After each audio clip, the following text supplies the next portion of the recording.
नमस्कार विद्यार्थी मित्रांनो, आजच्या व्हिडिओ सुरुवातीला तुमचे स्वागत करतो। आज आपण पाहणार आहोत या ठिकाणी सर्वनाम। अगोदरच्या व्हिडिओत आपण नाम आणि त्याचे दोन भाग तयार केलेले होते आणि डीप मध्ये आपण माहिती घेतलेली होती। आजचा जो टॉपिक आहे तो आहे सर्वनाम। मग सर्वनाम म्हणजे काय, सर्वनाम कोणकोणते आहेत, त्यांचा वापर कुठे होत असतो, ह्याविषयी आपण आज सर्व माहिती मिळवणार आहेत। आणि आज आपल्या सोबत विद्यार्थी पण या ठिकाणी व्हिडिओमध्ये तुमच्या सोबत या ठिकाणी उपस्थित आहे। तर चला वळूया आजच्या व्हिडिओच्या सर्वनाम या टॉपिक कडे। पहा विद्यार्थी मित्रांनो, मग सर्वनाम म्हणजे काय ते सुरुवातीला समजून घेऊया। नामाऐवजी वापरल्या जाणाऱ्या विकारी शब्दाला सर्वनाम असे म्हणतात। माहितीये का तुम्हाला व्याख्या? आपण सहज काय वेळेस काय म्हणतो, नामाऐवजी वापरल्या जाणाऱ्या शब्दाला सर्वनाम म्हणतात असं पण आपण म्हणतो का नाही? तुमच्या पुस्तकात दिलेलं आहे, नामाऐवजी वापरल्या जाणाऱ्या शब्दाला काय म्हणतात आपण? सर्वनाम असे म्हणतात। मग या ठिकाणी सर्वनाम, सर या ठिकाणी सर्वनाम तर वेगळे दिलेले आहेत, काय आमच्या पुस्तकात वेगळे आहेत, आपण भरपूर वापरतो। तर पहा विद्यार्थी मित्रांनो, या ठिकाणी जे सर्वनाम आहेत हे मुख्य सर्वनाम घेतलेले आहेत। हे एकूण 9 सर्वनाम आहेत। किती? 9।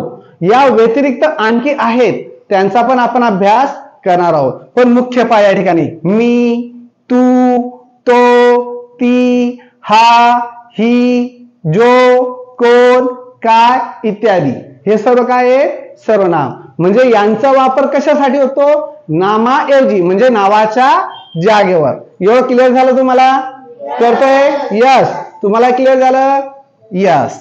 मग जर क्लिअर झालं असेल विद्यार्थी मित्रांनो तर लाईक करायला विसरू नका।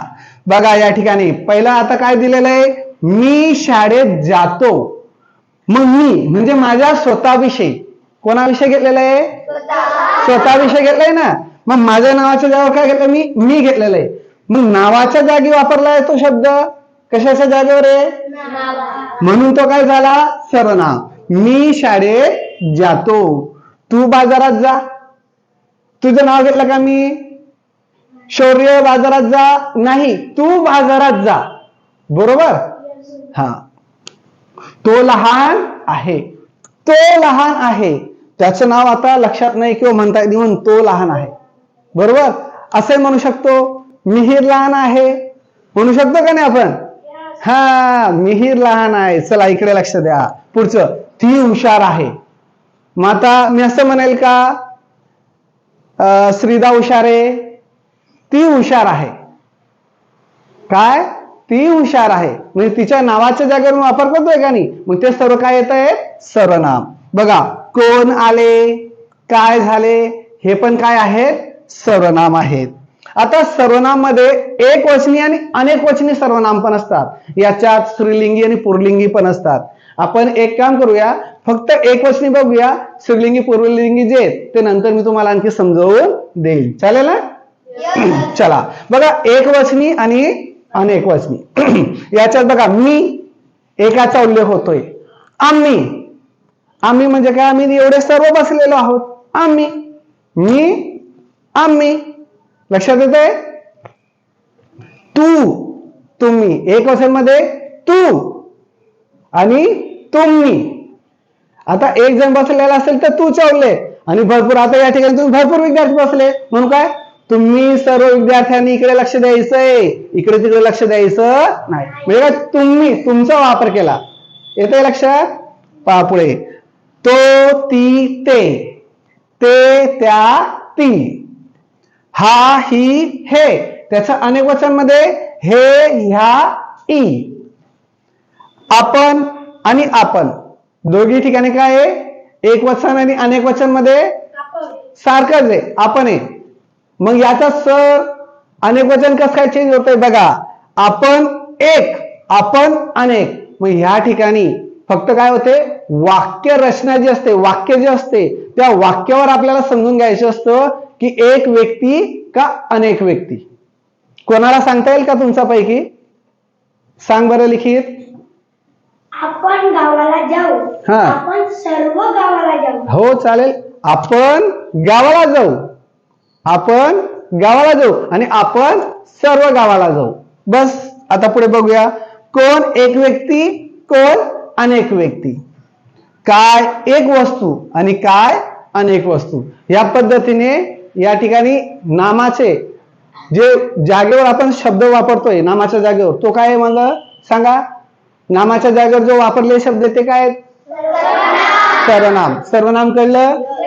चला आता थोडं हळूहळू आपण कशा डीप मध्ये बघूयाचा. चला पुढचं काय? सर्वनामाचे प्रकार. मग सर्वनामाचे किती प्रकार आहे कोण सांगेल? किती दिसतात तुम्हाला?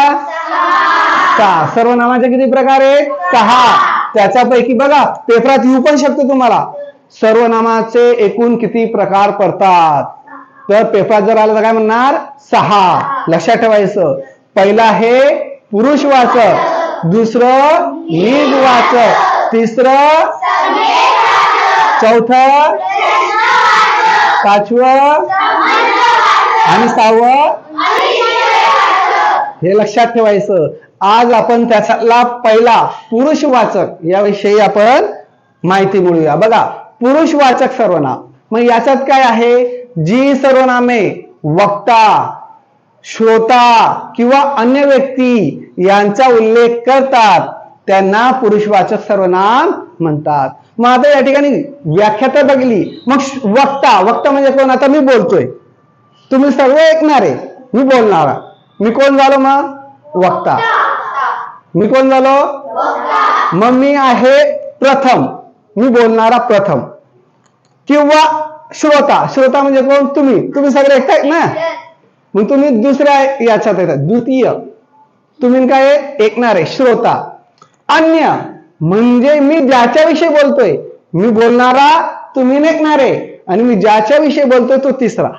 मग त्याचे असे 3 प्रकार पडतात. बघा पुरुषवाचक सर्वनामाचे 3 प्रकार पडतात. पहिलं प्रथम पुरुषवाचक, द्वितीय पुरुषवाचक आणि तृतीय पुरुषवाचक. तुम्हाला आता समजावून सांगितलं ना. प्रथम म्हणजे कोण? मी, द्वितीय तुम्ही, आणि तृतीय ज्याच्याविषयी मी बोलतोय तो तिसरा. लक्षात येतंय?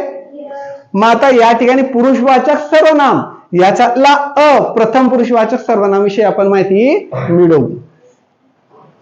प्रथम पुरुषवाचक सर्वनाम त्याची व्याख्या काय दिली आहे? बोलणाऱ्या व्यक्तीने स्वतःविषयी वापरलेले सर्वनाम.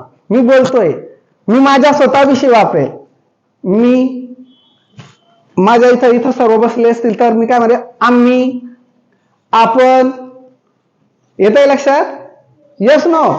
यस येतंय ना.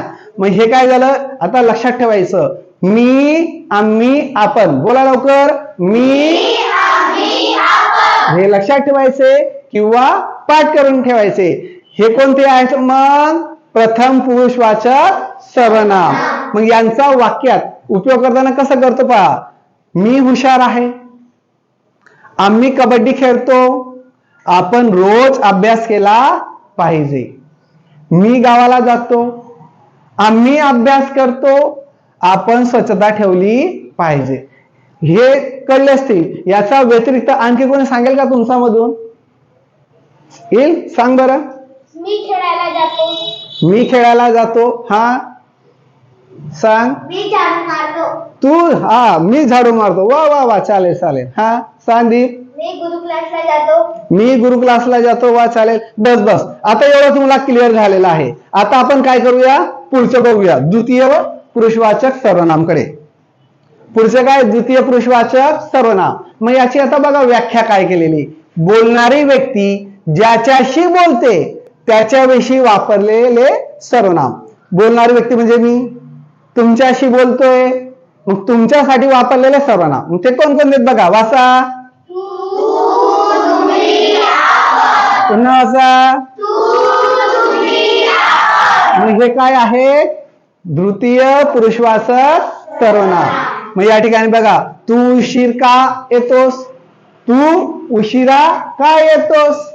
तुम्ही सर्वजण जेवायला या. तुम्ही सर्वजण जेवायला या. सर वा वा वा, येऊ सर आम्ही जेवायला. हा माझं लक्ष आहे तुमच्याकडे. लगेच तुम्हाला आनंद झाला. हा जेवायला येऊ सर. आपण आपलं काम करू. आपण आपलं काम करू. लक्षात आलं? आता या ठिकाणी या शब्दांचं 3 दिलेले. तू, तुम्ही, आपण. एखादं उदाहरण कोणी सांगेल? सांग बरं वेदांत. तू हुशार आहेस. तू हुशार आहेस. आणखी तू सांग हर्षवर्धन. तुम्ही कोणत्या शाळेत जातात? तुम्ही कोणत्या शाळेत जाता? वा वा, व्हेरी गुड, छान. हा, सांग देवांशू. आपण कबड्डी खेळू. आपण कबड्डी खेळू. वा वा वा वा, छान. आता पुढे बघूया आपण. पुढचं आहे तिसरं, तृतीय पुरुषवाचक सर्वनाम. मग याच्यात काय दिलंय पहा. बोलणारी व्यक्ती ज्याच्या विषयी बोलते त्याच्याविषयी वापरलेले सर्वनाम. तो, ती, ते, त्या. म्हणा सगळ्यांनी. तो, पुन्हा एकदा. हे कोणते सर्वनाम आहेत? तृतीय पुरुषवाचक. मग बघा, तो गोपाल आला. तो गोपाल आला. क्लिअर होते?